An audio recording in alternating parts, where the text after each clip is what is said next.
peuvent porter sur la santé, qui peuvent porter sur l'éducation, qui peuvent porter sur l'économie du pays. Mais on a eu plus de 15 jours, 3 semaines, des fois même des mois entiers pour étudier ces textes. Mais une loi aussi importante que la Constitution de Côte d'Ivoire, on a à peine une dizaine de jours, même pas. Je pense qu'on n'arrive même pas à la semaine pour étudier. Donc c'est ça, par contre, c'est quelque chose qui nous gêne. On n'a pas le temps de retourner auprès de nos différentes populations, on n'a pas le temps de retourner dans nos circonscriptions, tâter le terrain, demander l'avis des populations, ramener cet avis. Vous savez qu'en tant que parlementaires, nous sommes les représentants de nos populations. Donc nous défendons leur point de vue, et si on n'a même pas encore eu le temps de les interroger, comment est-ce que nous sommes à même de le faire? C'est un exemple. Je veux juste compléter cela. Nous sommes dans une situation extrêmement critique. Nous sortons d'une crise grave, de 2011. On a fait une nouvelle constitution en 2016. Quand on décide, quand le président met une révision constitutionnelle, dans le contexte dans lequel nous sommes, il est important qu'on aille à nouveau devant le peuple. Parce que c'est une question qui engage l'ensemble du pays. Elle l'a dit, en plus du fait que les choses se font dans la précipitation, nous consécutons complètement la volonté du peuple. On ne peut pas accepter ça. L'ensemble du pays, oui, demain, après les élections prochaines, nous allons nous rasseoir, appeler tous les Ivoiriens, les consulter, pour voir dans quelles conditions nous pouvons rebâtir la nation avec une nouvelle constitution qui nous engage tous pour la reconstruction du pays. Le contexte actuel ne s'y prête pas.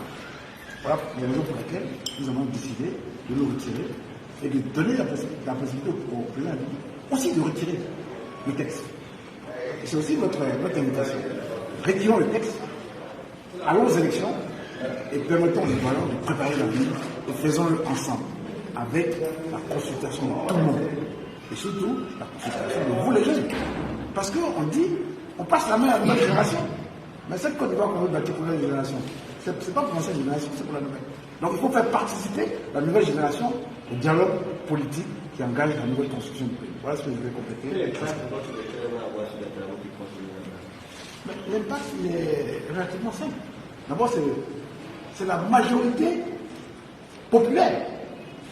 Si vous comptez les députés de l'opposition, si vous additionnez les populations qui représentent, je peux vous dire que nous sommes la majorité populaire. Nous représentons la majorité populaire. Donc ça, c'est quand même un indicateur extrêmement important qu'il faut mettre en. Donc c'est l'ensemble, c'est la majorité de la population ivoirienne qui aujourd'hui dit non. Nous ne pouvons pas continuer à passer de forceps parce que les enjeux sont des enjeux importants. Ce sont les enjeux de toute une nation qui sort d'une crise. Qui sort d'une crise, n'oubliez pas ça. Nous sortons d'une crise. Et nous voulons reconstruire le pays. Quand on veut le construire, on ne fait pas de petits calculs. On le construit pour tout le monde. On ne le construit pas pour un coin. On le construit pour l'ensemble de la nation. Voilà le message que nous voulons faire. Donc c'est toute la Côte d'Ivoire qui dit non. Aujourd'hui, je vous répète que toute la Côte d'Ivoire dit non à cette révision constitutionnelle. Je vais ajouter un plus. À l'heure actuelle, le plus important, c'est comment faire que nos parents aient leur bien être. C'est le plus important. Et je pense que c'est sur ce dossier-là que le président de la République doit s'attirer avec son gouvernement, pour faire en sorte que tous les Ivoiriens aient leur pièce pour qu'au 31 octobre, on puisse aller aux élections. Voilà ce que je voulais ajouter. Et moi, je voudrais renvoyer la balle à chacun d'entre vous, donc amis journalistes, parce qu'avant d'être journalistes, vous êtes quand même des citoyens et des habitants de ce pays, mais à travers vous aussi à tous les citoyens ivoiriens.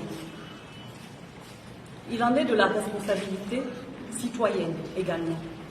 Ce pays, nous ne le construisons pas seul. Ce n'est pas que l'exécutif qui décide. Ce n'est pas que le Parlement qui décide. La souveraineté, elle appartient au peuple de Côte d'Ivoire. Donc nous, en tant que parlementaires, nous partons du principe que ça va fragiliser la cohésion sociale, que ça va déséquilibrer la réconciliation qu'on peine encore à obtenir. Nous demandons aux populations de nous répondre si elles sont contre ce qu'on vient de faire aujourd'hui.